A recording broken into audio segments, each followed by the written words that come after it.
All right, everybody, we welcome you in live here on a Friday, the Justin Kinner Show presented by Frickers. Frickers, your home for fun, food, sports, and spirits. All right, let's get to it. We have a huge weekend coming up, and it all starts tonight, high school football. How about that?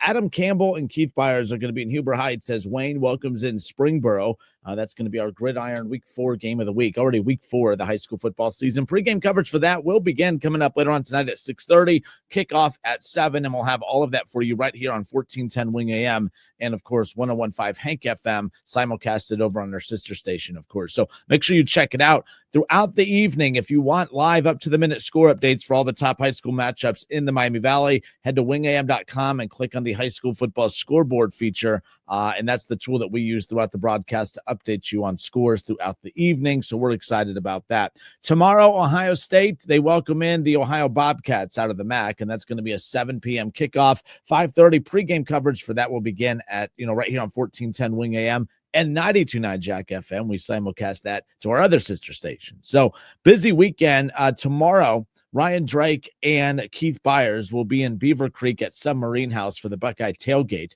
Tickets we'll be registering you to win tickets for you to go see Blink-182 at Riverbend coming up this Tuesday.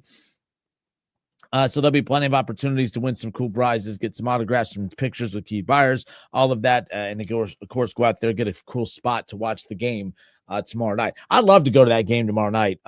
Night games at the Shoe. Like, again, don't get me wrong. I'm not softening my stance on the big noon kickoff, but night games at the Shoe. I guess the one plus to Ohio State having to play all their big games at noon and all their weaker opponents at night, basically, is I guarantee you the ticket prices, which are expensive for Ohio State, don't get me wrong. I guarantee, like, I was looking at tickets, like, you could get tickets for $75 to $100 as opposed to a night game. Usually, like the Tennessee game was just those prices got a little cheaper just because I think the temperatures and how cold it was for the playoff game, of course. But Texas was ridiculous for a noon kickoff. Can you imagine Texas at night at the Shoe? What those ticket prices would have been. So I guess the perk is to get to experience the Shoe at night. There's not many times, especially when I was in college and growing up, that I could have afforded to be able to go to an Ohio State primetime game when Urban Meyer was there, because when Urban Meyer was the coach, they played every one of their elite opponents at night. That's when primetime was primetime, not this, charade that Fox Sports keeps trying to, ruin our college football viewing experience with, nonetheless. But either way, as we sit here right now, I do think that is one perk to the big noon kickoff, is for those fans who have never been able to financially afford to go check out the Buckeyes in primetime at night under the lights. When you play schools like Ohio, last week Grambling was a 3:30 kickoff, and it kind of played into the evening. As we get further into the season, those 3:30 kickoffs will go into the night, of course, under the lights. So to get to experience the Shoe at night is a completely different animal, and that's what I'm looking forward to tomorrow night. And for those of you that are going, enjoy it. Again, reminder, it's the helmet stripe game. Check your ticket. It'll have the designated spot that you're in. It'll tell you what color you need to wear. I think that's pretty neat. My only complaint about that stuff, like, if you want to do theme nights like that, that's great, but provide the theme. You are Ohio State. You are the Ohio State University. I highly doubt money's an issue. Like, even if it's just some cheap shirt that says night out, the helmet stripe game with a little Buckeye stripe on it, and Ohio State versus Ohio, whatever. But provide the shirt. You should walk into the Shoe and have the shirt already waiting for you on the back of your seat, as far as I'm concerned. I have a hard time I hate when teams do that, when they do those theme nights and then require you to bring the shirt for the theme. I just think that's kind of silly, knowing the money that Ohio State has. So tomorrow night, I'm curious to see if they pull it off. Okay. I remember last year with the Cincinnati Bengals, or was it the year before, when they did the stripe out game, and Bengals fans, kudos to you guys, because you guys pulled it off and it was awesome. I know that you got the orange. I think it's going to be a sea of orange on Sunday.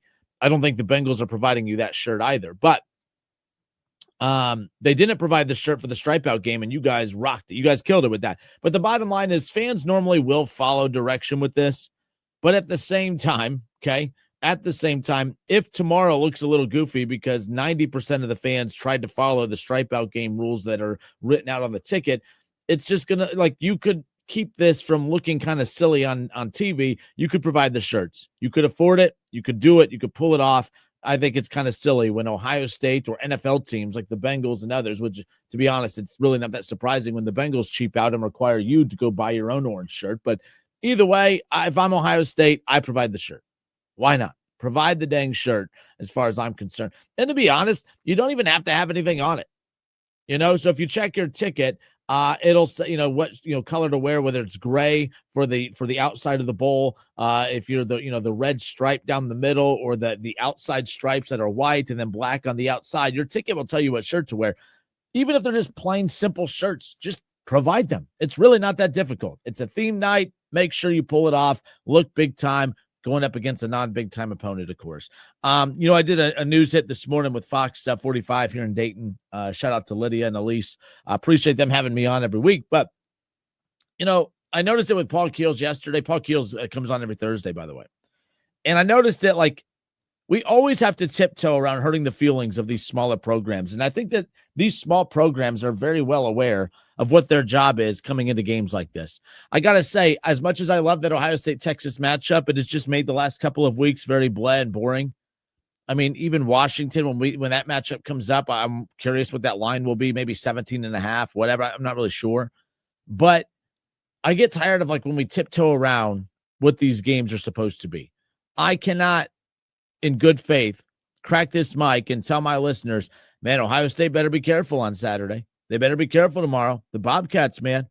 I've given them a little bit of flowers, talking about the fact that they were competitive against Rutgers, giving them their flowers. They just beat West Virginia last week. But if you think that Ryan Day is going to get the attention of these young athletes and say, guys, we got to be careful. They beat West Virginia last week. Ohio State on maybe their worst day is still a 15 to 20 point favorite over West Virginia on their best. We don't need to sit here and act like because Ohio beat West Virginia that they could beat Ohio State. And if they do, and by the way, you do beat Ohio State, that's as bad as the Appalachian State loss for Michigan decades and decades ago. I don't want to hear it. Can it happen? Sure. The likelihood of it happening, just stop. We don't need to tiptoe around it. There's a reason Ohio is coming to the shoe, and it's not just for the experience of playing in the shoe. It's because the $1 million payout that the university is getting to do it. And they're being brought there and paid there to come just take a butt whooping so that Ohio can go on and head into MAC play feeling good about themselves, that they were competitive against Big Ten Rutgers, beat Big 12 West Virginia, and then, of course, played Ohio State at the shoe. That score, we'll ignore the score because it's Ohio State, but Ohio, they're going to be fine in the MAC. But this isn't the MAC, and I don't have to tell you that, but I'm not going to question and mock your intelligence by trying to pretend all right, here's the 3 keys. Because I was putting a rundown for the show, and I literally had to make fun of myself, which I do regularly. I mean, the material's pretty simple. I mean, it's there. I started to do, all right, we could do keys to the game. There's no keys to this game. There's no keys. All right, man, Ohio State, to beat Ohio, they got to come out and establish the run. No, they just don't get hurt. The keys to the game for Ohio State, go make this, end this quickly. Don't get hurt. And get lots of guys out there. Those are the 3 keys. I'm not going to do this. All right, they got to establish the run. They got to establish the run and get big chunk plays early. They got to get Jeremiah Smith involved early. Stop it. They could bench Jeremiah Smith tomorrow, and it's not going to impact the line of the game. It's not going to impact anything. It's not like, oh, man, if Jeremiah Smith is missing tomorrow, that Ohio's going to be like, we have a chance to win this. Stop. I'm not being disrespectful. I'm being realistic. But I get that some media, they have to be a little respectful. They don't want to say anything disrespectful. I'm not saying anything disrespectful. I'm being realistic. Ohio knows. They're coming. Vegas knows. The line's a 30-plus point, line. Ohio State the favorite, obviously. I don't know. Like I said, I just have a hard time. I was putting the rundown together, and I literally started making fun of myself because I'm like, come on. Don't insult the intelligence of your listeners by pretending to do the 3 keys to the game for the Buckeyes to beat Ohio tomorrow. Nah, not going to happen. Not doing that at all. The keys to the game, just end this early. Nobody gets hurt. Get a lot of guys out there. Simple as that. I'm Justin Kinner. It's the Justin Kinner Show. What are your keys to the game? What does Ohio State have to do to beat the Bobcats tomorrow? Give me a break. We'll be right back. The Bengals welcome in the Jaguars for their home opener coming up this weekend, this Sunday. The Browns hitting the road to play at Baltimore. We'll talk about those. We'll also take a look at some of the other top matchups around the world of the National Football League as we are well into week 2 now. Last night, week 2 kicked off. So we'll get into that when we come back. It's the Justin Kinner Show presented by Frickers. Frickers, your home for fun food, sports, and spirits.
All right, everybody, we are back. I'm Justin Kinner with you here. It's the Justin Kinner Show presented by Frickers. Frickers, your home for fun, food, sports, and spirits. High school football week 4 tonight, our gridiron game of the week. The Wayne Warriors welcoming in the Springboro Panthers. Last week, the MAC. See, we opened up talking college football, and I had the MAC on my mind. Sorry, but the GWAC. I'm sorry, went over. Every team in the GWAC lost last week, but GWAC play officially kicking off tonight as is all conference matchup. So we'll be keeping an eye on that. We at least know there'll be 4 losers in the GWAC and 4 winners in the GWAC, and that'll be the case for most conferences. So we're excited for that one tonight. Both teams coming off of a loss last week, and of course, Springboro 2-1. It's been a rough go of it the first 3 weeks for a lot of these teams. Look, the GWAC, there's so many competitive programs in that conference, and to these coaches and these schools' credit, they go out and some schools from out of state they're going up against. They're going to Columbus to play Pick Central. Some of these schools are. I saw like last week, what was it? St. Ed's was on the schedule for Wayne. So these teams, like the records, you got to throw the records out with a lot of these GWAC teams because to their credit, they're going out and they're testing themselves early. So tonight, GWAC matchup, our gridiron game of the week, Wayne welcoming in Springboro. We're excited about that. Keith Byers and Adam Campbell will have that for you coming up later on this evening following the show. Week 2 of the NFL is here. How about last night? I mean, the Packers. I got to say, I've never been a big Jordan Love believer, but Jordan Love last night completed 19 of 31 passes for 292 yards and 2 touchdowns. Did the Packers just do it again? I mean, they went from Brett Favre to Aaron Rodgers. How do you get that lucky? Then there's lucky, and then there's what the Packers are experiencing. Jordan Love right now, we're 2 weeks into the season. I mean, I hate MVP talk 2 weeks into a season. I think it's the most ridiculous thing ever. But Jordan Love right now, with how dominant the Packers are and how good they're expected to be and how good he has looked early on, I mean, my goodness, it would take a lot, assuming they continue on this trajectory. It's going to take a lot to dethrone him as the favorite right now, mainly because the fact that we all know that the MVP award, it gets it's storyline driven, right? Like Lamar Jackson, having the season that he did a couple years ago to win MVP, and then to win it again, got a little fatigued. Last year's MVP season, or what should have been an MVP season for Lamar Jackson, was actually better than the previous year's MVP win for him, but he didn't win it last year.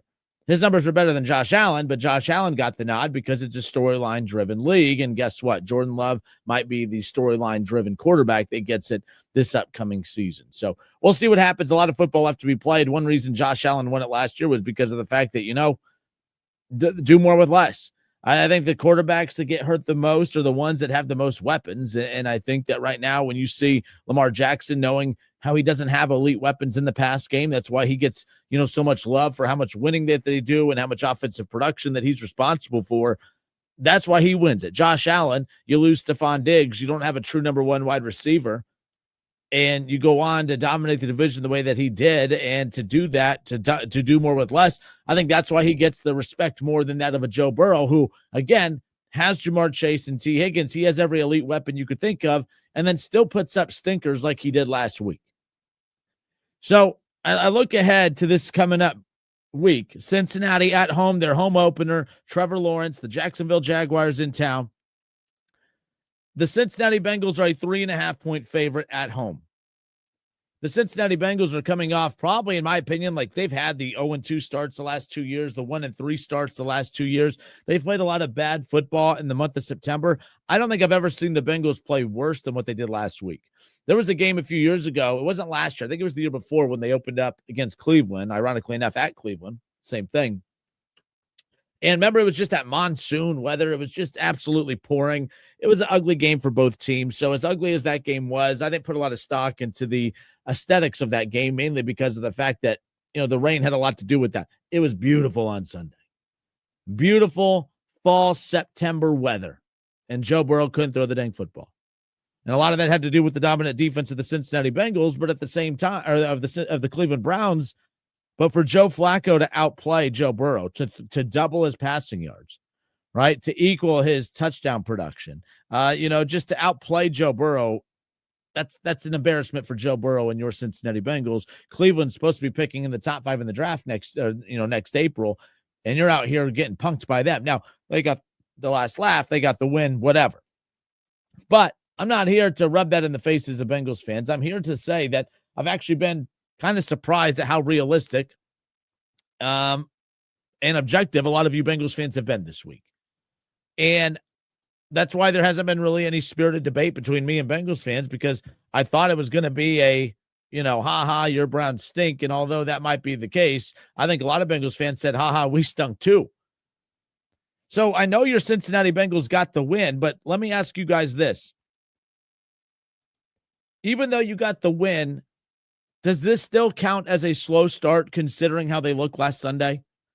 Because I think, a lot of times people just look at the September record and say, well, the Bengals were 1-3 the last 2 years, back-to-back seasons with slow starts. And it's like, to me, it's not just the record. To me, it's not just the wins and losses. To me, it's how the team looks on the field. So although Cincinnati did get the win on Sunday, I think a lot of you are like me, and you have chalked it up to another slow start, another Zach Taylor and everyone always puts it on Zach. I'm putting it on Joe Burrow as well. I was always giving Joe Burrow the benefit of the doubt because he was always nursing an injury, coming off of an injury, trying to kind of get loose a little bit, not playing much in the preseason. But he had no season-ending injury last year, no injuries throughout camp, preseason, played in a lot of preseason games. He had every opportunity to start this season on a high note, and it just seems like everyone wants to blame Zach Taylor. I want to blame Joe Burrow as well. I think that they're both responsible. But I think the thing is, even with the win last week, and leave it in the chat, leave your opinion in the chat, do you still classify this as a slow start, even with the win last week? I think you have to, because they weren't just bad. They were horrendous. They were horrendous. The Bengals had no business winning that game. But leave it up to Cleveland to beat Cleveland for the Bengals to go and do what they did. So I think it's still classified as a slow start. If you beat Cleveland and lose to Jacksonville, you're 1-1. And you know what I mean? Or if you would, if you beat Cleveland and lose to Jacksonville, you're 1-1. You're still 500 heading into week 3. But I think that it's still going to feel like you're 0-2, because if you lose to Jacksonville, that means you got outplayed by Trevor Lawrence, who Joe Burrow is significantly better than. The Bengals roster, even with all its flaws, still way better than the Jacksonville Jaguars roster, because let's not forget, they were picking at the top of the draft last year as well, and it wasn't just because of the trade with Cleveland. They just moved up some spots. I think that there's a ton of pressure on the Bengals to win this Sunday because of the narrative that follows this organization. I think there's a ton of pressure to win this game because of the fact that, well, for one, Minnesota looks very solid, and we're going to find out just how solid in their week 2 matchup coming up on Sunday. And then after that, you have Detroit. Is the Green Bay Packers defense so dominant that it made Detroit look bad, or is Detroit just bad? I don't know. But you got Green Bay coming up not too far off in the distance as well. Things don't get easier for the Cincinnati Bengals. You got to go to Denver and play in a primetime game at night. Tough atmosphere. Man, I don't know. As I sit back and look at how all of this is unfolding, I look at this Sunday as almost a must-win game just to avoid that pit in your stomach that the Bengals fans, you Bengals fans, have experienced the last 2 years. The 1-3 starts to the season. It wasn't just the record. It was the way your team looked. Like with the way that the Bengals looked the last 2 years to start in the month of September, it wasn't just that they lost. It was the fact, like I remember when the Bengals lost to the Chiefs in week 2 last year. I remember a lot of Bengals fans saying, yeah, that really sucks, man, that official calling that pass interference. But, man, that's the Kansas City Chiefs, and Joe Burrow outplayed Patrick Mahomes and the Bengals. It was blow for blow with a team that went to the Super Bowl, the team that was favored to win the Super Bowl when the season started last year. A lot of you felt fine because it's not just that you win, it's how you win. And last week, the Bengals won, but it's not that you win, it's how you won. And the way you guys won, it just felt more like Cleveland gave you that game more than you took that game.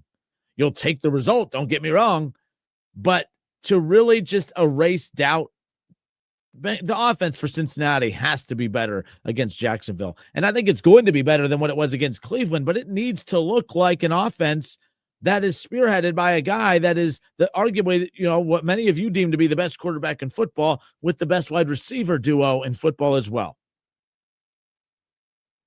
I think that it's very crucial that the Cincinnati Bengals find a way to get this win coming up on Sunday. We had Jason Fitz with Yahoo Sports. He jumped on the show with us.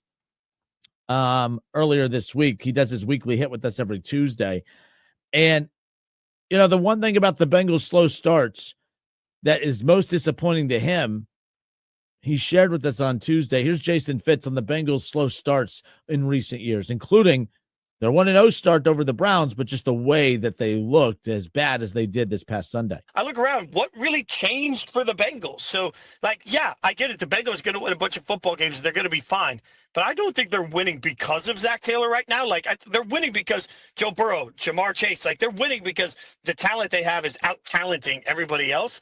Man, it frustrates me because it's opportunity lost every year that the Bengals aren't in the same caliber and conversation as the Ravens and the Bills. And if you watch Sunday night, clearly the Bengals do not belong in the same conversation as the Bills and the Ravens. And maybe we will put them back in that conversation with the Bills and the Ravens.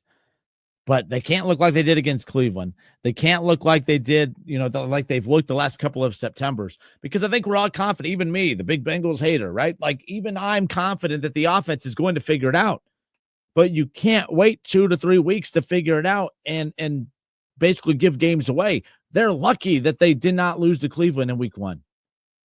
You know how fortunate Zach Taylor and this Bengals team will be to have played their horrific game, their only horrific game of the season, and still come away with the win moving forward. They're still going to be vulnerable to losses. This team could lose games and you'll be pissed that they lost, but you won't feel sick to your stomach. I know I have friends who are Bengals fans. They were sick to their stomach even with the win over Cleveland this past Sunday. I mean, the phrase, we'll take it. We'll take anything at this point. That's the phrase that just continues to be recycled by Bengals fans. Well, that was tough to watch, but we'll take it. And they took the win. Or it was given to them this past Sunday. They got to take the win on Sunday. They got to be the aggressors. They got to set the tone. And technically, Cincinnati did set the tone. The Bengals marched right down the field and scored on their opening drive. And I thought, as a Browns fan, here we go. It's going to be a long afternoon. And then the wheels fell off. That first possession, that's the scripted play, the scripted drive. Well, they executed it perfectly. But it's the obviously the adjustments that were made afterwards. More adjustments have to be made. I'm a big Zach Taylor defender. I do not blame him as much as you guys do, but I'm also realistic to know that if they don't figure it out, his head's going to be the one to roll, not Joe Burrow or anybody else. But I also do think it's unfair of you guys. You're homers, all of you. You're all Homer Bengals fans. I think it's very unfair of you to put all the blame on Zach Taylor and not blame Joe Burrow one bit.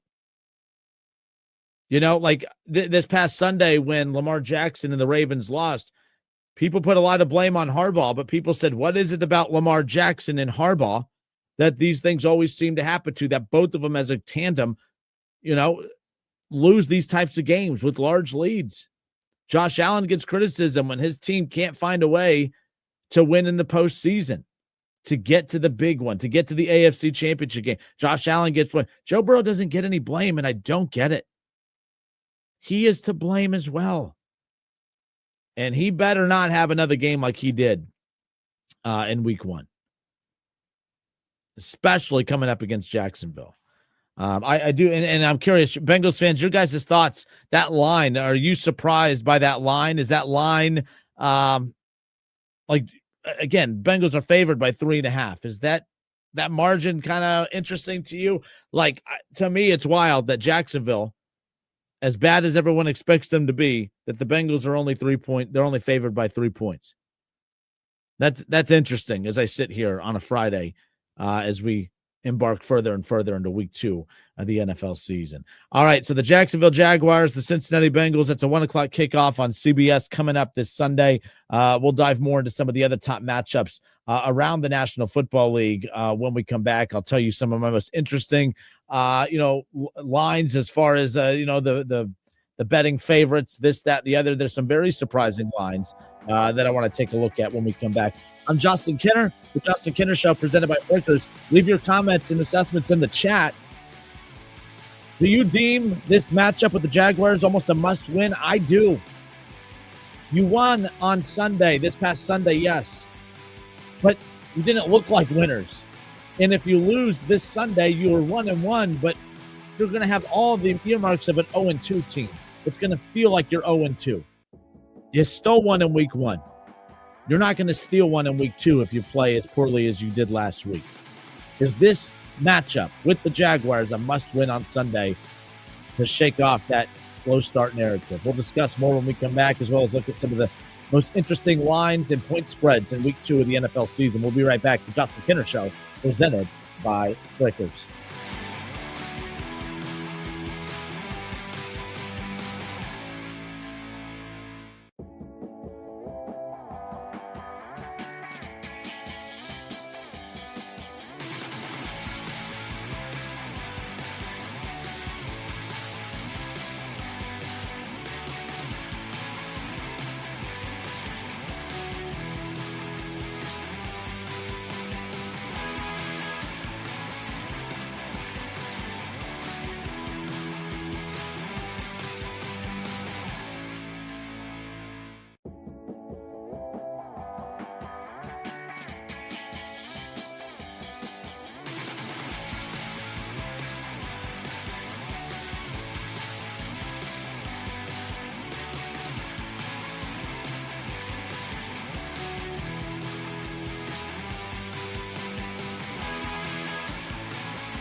All right, and we are back. I'm Justin Kinner with you here. A short break right there, but welcome back. Again, the Justin Kinner Show presented by Frickers. Frickers, your home for fun, food, sports, and spirits. All right, so the Bengals and Jaguars, as we just talked about, is it a must-win for your Cincinnati Bengals? I believe that it is because of the situation. Like, if Cincinnati would have, like, if this would have looked like one of the Bengals games from last year where the offense played really, really well and the defense, of course, puts you in a tough spot, and your offense prevailed, I would say you could feel really good about that week 1 because I think we all knew that the defense was going to be suspect this year. I don't give a rip what Pro Football Focus says. I've always thought that's one of the dumbest metrics out there as far as how they go about putting everything together.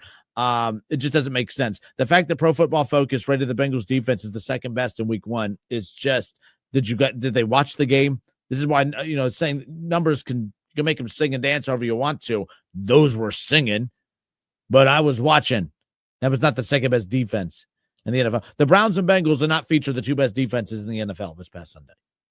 The second best defense in the NFL doesn't let a 45-year-old do whatever he wants out on the field. Those interceptions weren't Joe Flacco interceptions. Those were bozo drops by the bozo wide receivers for Cleveland that lost them that football game, but that's besides the point. If Cincinnati would have put up a lot of points, given up a lot of points, found a way to win on the road against a division rival, I'm not saying it wouldn't make week 2 a must win. It would just, every game's a must win. It would just wouldn't be as much pressure in week 2. I feel like even though you came away with the win, your team looks so poor in week 1 that we can categorize this as another slow start. And I think it just puts the pressure that you have to see that growth, that progress, and that improvement, excuse me, from week 1 to week 2. And I think I think playing at home is definitely going to help. Just having that juice of playing at home and the home opener, all that, I think that's going to help. Cincinnati, a 3.5-point favorite. All right, some other games from around the National Football League here in week 2. We can go ahead and we could, put a little music behind this just to give it a little bit of a sound, right? How about this? The Rams and the Titans. The Rams 1-0, the Titans 0-1. The Rams are a 5.5-point favorite as they go up against Cam Ward, rookie quarterback, and the Titans. Cam Ward looked very impressive. No one's talking Cam. I mean, we're the Browns' third string quarterback gets talked about more than the Titans starting quarterback, who was the number one pick in last year's draft. But I think the Titans like it that way. I think Cam Ward likes it that way. But Matthew Stafford and company, again, Matthew Stafford, we'll see just how much juice he has left in the tank, because the Rams are 1-0, favored to be 2-0 coming up after week 2. The Patriots, a disappointing 0-1 start. They're going on the road at Miami. The Dolphins, as bad as the Bengals looked in week 1, the only reason we're not saying that the Bengals looked like the worst team in football in week 1 is because they won. They played like the worst team in football, but they won. The team that looked like one of the worst teams in football and lost was the Miami Dolphins against the Colts. Somehow, some way, I don't know what this says about the New England Patriots, who many people expected them. I saw everybody on Good Morning, on the what's that? Good Morning Football, whatever the hell that show is in the morning. Every single one of them picked the Patriots to get that final wild card spot in the AFC, and they all kept the Cincinnati Bengals out. I'm here to tell you, if the Patriots, as bad as they looked in week 1, and they're only and they are a 1.5 dog at Miami after what we saw in week 1, I'm sorry, I think they're frauds. I think they're flakes. I think that last wild card spot's going to belong to the Cincinnati Bengals. I'll change my mind after what we see on Sunday, possibly. But the Patriots are a dog against the Miami Dolphins. Did you watch the Dolphins last week? Probably not, because they were pretty damn well unwatchable. My goodness, that was a painful watch last week. The San Francisco 49ers, they're going to be without their quarterback moving forward for a while. So that's going to be interesting to see how they adapt again. But we'll see. They're on the road at New Orleans. San Francisco on the road, a 3.5-point favorite against the Saints, another team that is fighting for that worst team in football moniker. The Jets what an impressive week 1 performance against the Steelers. Unfortunately, they go down at the hands of the Steelers. They welcome in Josh Allen and the Bills.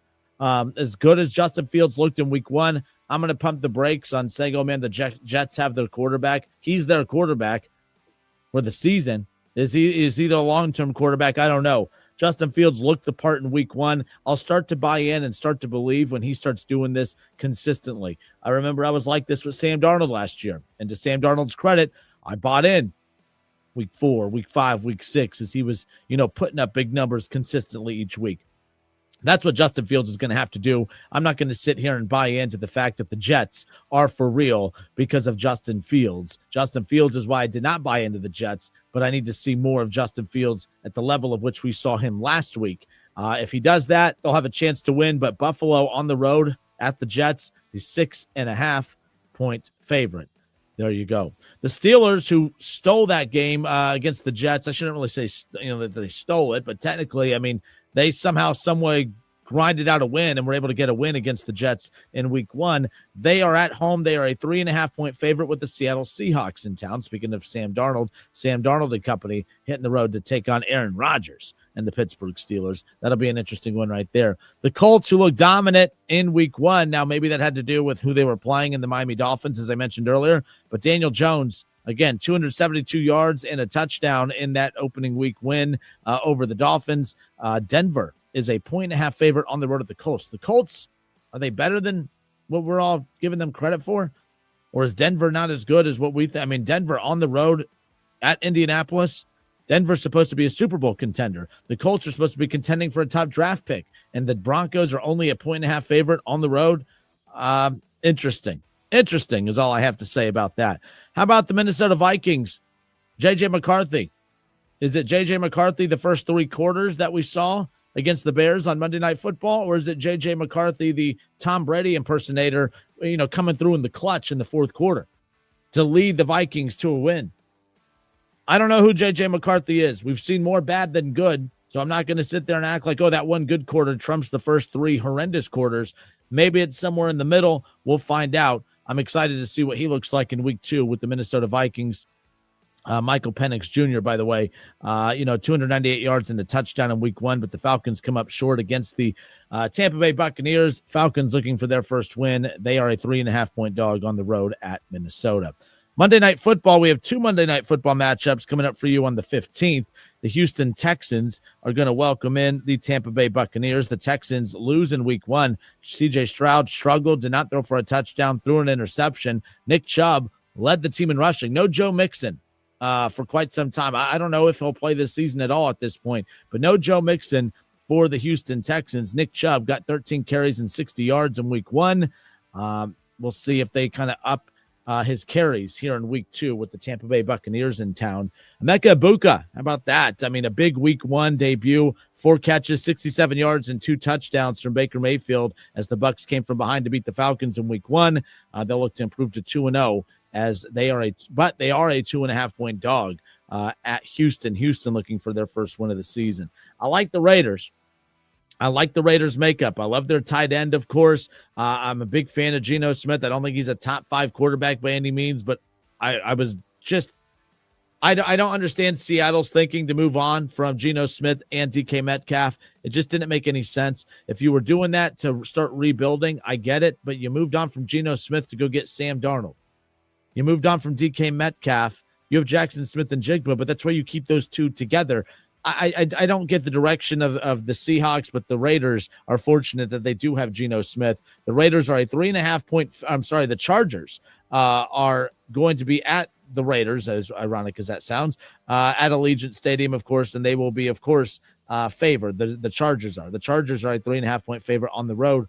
The Chargers look dominant in week one, but we're also noticing that there are kind of cracks in the armor a little bit when it comes to the Kansas City Chiefs. This might be one of Patrick Mahomes' worst teams that he's played on in his tenure in the league, but they did lose week one to the Chargers. We'll see if the Chargers can get another divisional win in week two against the Raiders. Speaking of the Chiefs, they're 0-1, and they, of course, lost to the Chargers in week one, Justin Herbert and company. But now they have to, fight in a rematch from last year's Super Bowl where they got bludgeoned by the Philadelphia Eagles. The Philadelphia Eagles are on the road. They are at Philadelphia at Arrowhead Stadium. The Eagles are a 1.5 favorite in the Super Bowl rematch. That's going to be the game of the week, no doubt. That's a 4:25 kickoff on Fox coming up this Sunday. Everyone will be keeping an eye on that one, no doubt about it.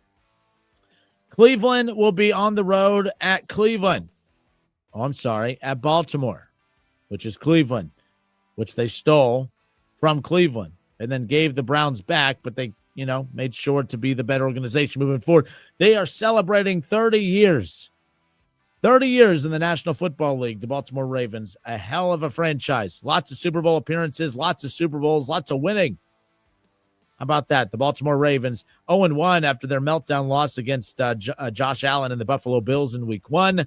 And now they're celebrating. They're doing a 30-year anniversary celebration in their home opener. Now, they announced it well before they knew their home opener was against Cleveland. But, man, oh, man, we've talked about it this week. I heard it on ESPN radio all day and some of the national shows. This is a big talking point. Everyone feels like the Ravens are disrespecting the Browns. The Browns, they're not a perfect victim, if you will. They're hard to feel bad for. We can't sit there and get mad at the Ravens for disrespecting the Browns fans when the Browns have disrespected their fans for the last 30 years as well. The best way to go to battle for your fans is to go to Baltimore while they're celebrating the last 30 years of success and stealing the team from you. The best way to do it is to go win in Baltimore. But it's, my goodness, the biggest line of the weekend. The Baltimore Ravens are an 11.5-point favorite against the Browns. I don't get that. The Browns defense is so damn good that I just don't get how I can get questioning the Browns offense. And I still think that offense is better than what it showed in week one. I don't think you're going to see those drops again, or at least at that clip. I can't guarantee a Browns win, but damn it, I can guarantee that Baltimore will not cover. Baltimore will not cover against Cleveland on Sunday. That I feel very confident about. I don't know why. Maybe I'm foolishly confident, but I feel confident that the Browns will cover against the Ravens. Win?